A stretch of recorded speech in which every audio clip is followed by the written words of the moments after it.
Spending the people's money. An introduction.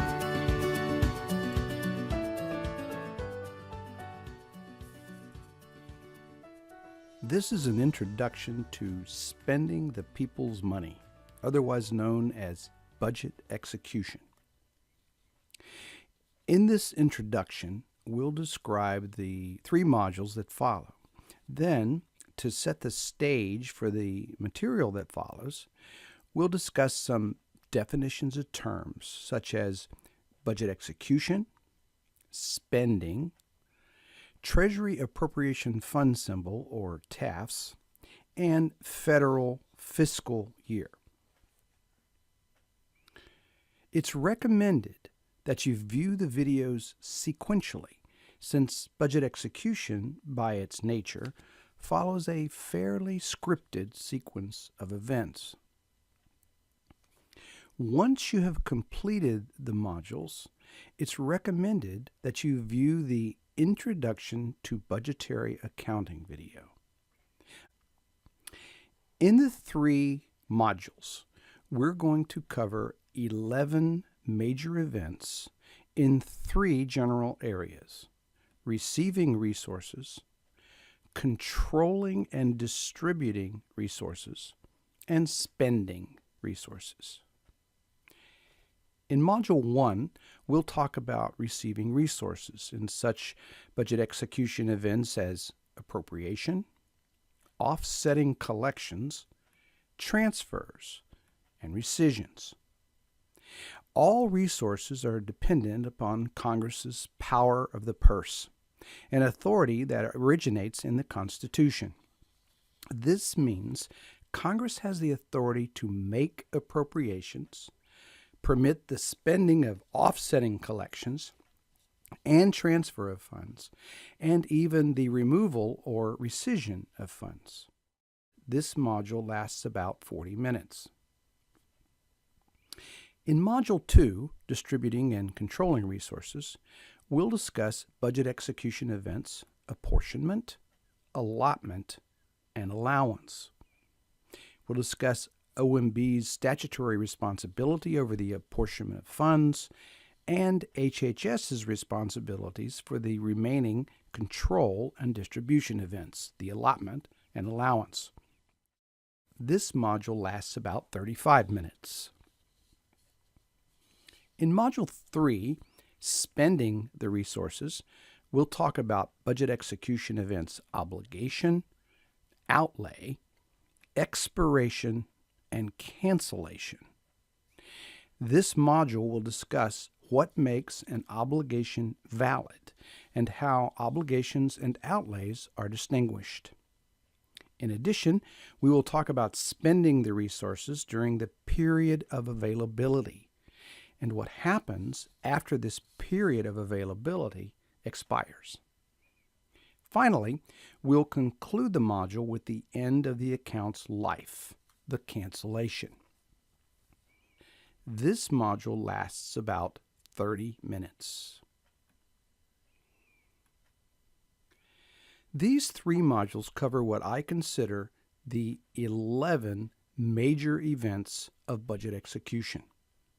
These events cover the entire budget execution process from beginning to end. Although there are many more events, some of which we may touch on along the way, these are the ones we will concentrate on in these sessions. Let's start with a quote from Louis Fisher's Presidential Spending Power. "Our priorities are peculiar. We fix upon the appropriations process, watching with great fascination as Congress goes about its business of making funds available to agencies. What happens later, the actual spending of money, rarely commands our attention. Why this lack of interest in the spending phase of the budget cycle? It's as though we visited the racetrack and watched the horses parade back and forth in front of the stands, saw them line up in the starting gate, and then went home just as the bell sounded. The outcome of the race doesn't interest us. We don't see the budget cycle to its completion. Well, our goal is to follow this horse race or budget cycle to its completion. What is budget execution? Let's start with the American Heritage Dictionary definition of a budget. A systematic plan for the expenditure of a usually fixed resource during a given period. If we combine this definition with the definition for execute, that is, to put into effect, we come up with this definition of budget execution: putting into effect a systematic plan for the expenditure of an usually fixed resource during a given period. In a nutshell, budget execution is about spending money, something we all know something about.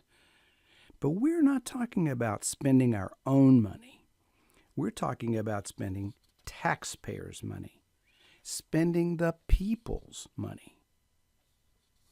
And because we're spending the people's money, we need to keep several things in mind.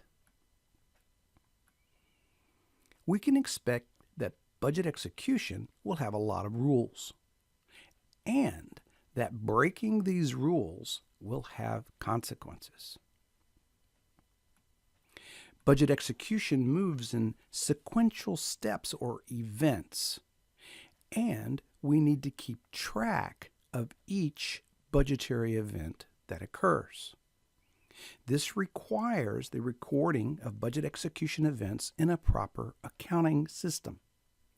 This information has the added benefit of helping us justify future budget requests. Budget execution can, on occasion, be considered mundane, lacking the glamour of the formulation process with all the hearings and testimony and so forth. But it can really attract attention if you screw up. And, after all, the whole budget process exists in order to spend the money on the programs Congress wants to finance. So, executing the budget is where the rubber meets the road, or, as Fisher puts it, it's the horse race. That's the ultimate purpose of the whole budget process. And we need to see it through to the end. So, we're talking about spending money during a particular period of time. But what do we mean by spend? We all know what it is to spend money. If we had to answer the question, how much do you spend? We might simply add up all the checks we've written or had automatically deducted from our bank accounts. But spending isn't just about paying. It's also about promising to pay for something. We call this an obligation. For example, if we sign a contract to buy a new car with a 36-month loan, we're promising to make 36 payments over the next 3 years to pay for that car. So, spending for a new car involves the signing of the contract, the promise to pay, and the actual payments. Once we have finished making our payments, our promise is fulfilled and the obligation ends. If we buy some new clothes with our Visa card, signing the credit card slip is a promise that we will pay the bill within a certain time. In other words, we are obligating ourselves to pay the bill. So spending on clothes involves both the promise to pay and the actual payment. We end the obligation when we pay the bill. Suppose you ask your neighbor's teenager to mow your grass. You're implicitly promising to pay him or her for that service. Although this is much more informal than signing a contract or a credit card slip, you're still obligated to pay for that service. So, we can see that spending involves two steps: obligation and outlay. Furthermore, we can see that paying off the obligation ends it. So, spending in the federal government's a very similar process. There's a promise to pay, an obligation, perhaps by signing a contract, issuing a grant award, ordering equipment, having people come to work, and so forth. And there is a payment for that obligation. We can see from Circular A11 that OMB defines obligation as a binding agreement that will result in outlays immediately or in the future. And OMB defines outlay as a payment to liquidate an obligation. Liquidate's a fancy way of saying an outlay is a paid obligation. In the budget community, you may also hear the term disbursement or even expenditure used synonymously with outlay.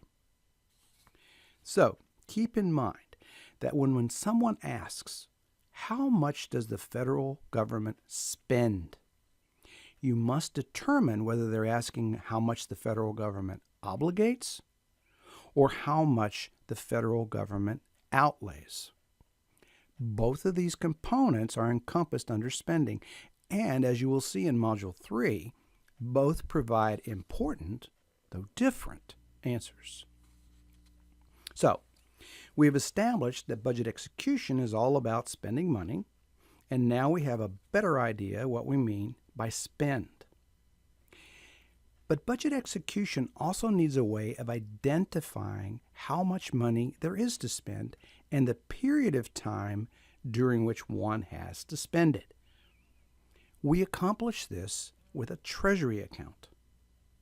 Just as your bank assigns a separate banking account number to differentiate your money from someone else's, Treasury, in collaboration with OMB and the federal agency, establishes an accounting entity or identification code, referred to as the Treasury Appropriation Fund Symbol, or TAFS, to accomplish this.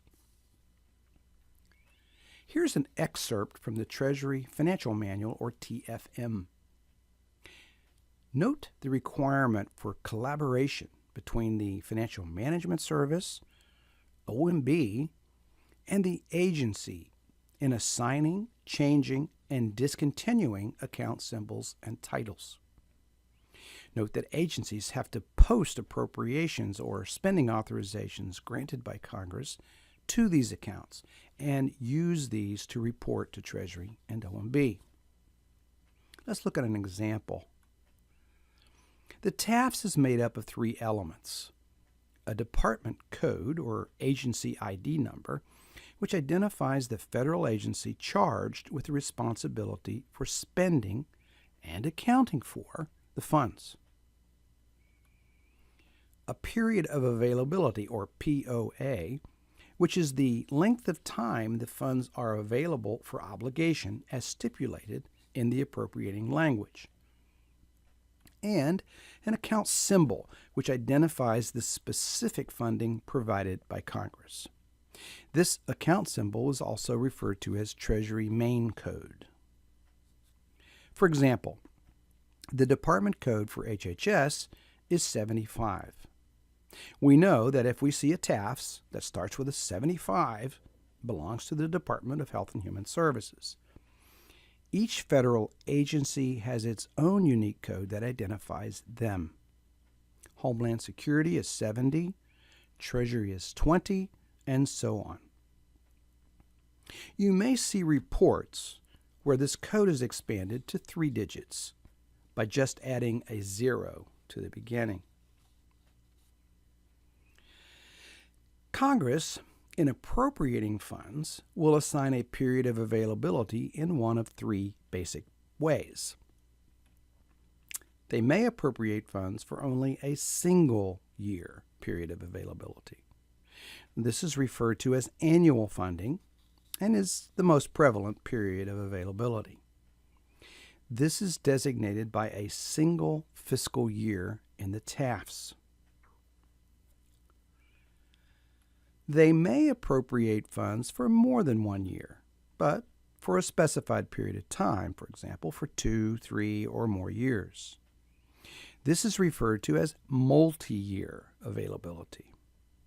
This is designated by separating the first year of availability from the last year of availability by a slash. They may appropriate funds for a period of availability without a time limit. This type of availability is referred to as no year and is designated by an X. The third component of the TAFs is the account symbol or Treasury main code. This 4-digit number is assigned by Treasury and will generally correspond to an unnumbered paragraph in an annual Appropriations Act. Accounts created by appropriations in authorizing legislation require the collaboration of Treasury OMB and the federal agency. This example happens to refer to the General Departmental Management account in HHS. There is no single representation of the TAFs. Treasury typically represents the TAFs in this sequence: department code, period of availability, and account symbol using 2-digit fiscal year designations. In reports and on apportionments, OMB reflects the TAFs as department code, account symbol, and then period of availability using 4-digit fiscal year designations. In either case, the TAFs gives us the structure we need to carry out budget execution responsibilities. It serves as our basis for accounting. All budget execution takes place and has to be recorded in the boundaries of the federal fiscal year. The federal fiscal year is a 12-month period that starts on October 1st and continues through September 30th of the subsequent calendar year. As we will discuss a bit later, time is a critical aspect of budget execution, since one of the ways Congress exerts its power of the purse is by limiting the time for spending funds. In the case of a single year of availability, or annual account, once this period of availability, here indicated by the blue shading, has ended, the funding expires. But there's an additional 5 years available to make adjustments and finish paying all the bills. So, for annual funding, there is a 6-year life. For a 2-year multi-year funding, there's a 7-year life. For 3-year multi-year accounts, there's an 8-year life, and so on. For a no-year account, the period of availability has no limit and could go on and on. It's important to remember that each federal fiscal year establishes the structure for executing the budget for that year. Budget execution is very much in the moment. That is, it can only take place in the current year, called the budget fiscal year. This is an important point to remember as we go through the modules. This wraps up the introduction. You should now have a good idea of what will be covered in the modules that follow and understand some of the terms you will encounter. I hope you find these videos useful.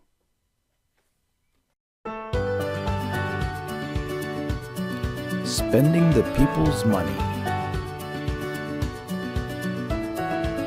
Next up, Module 1.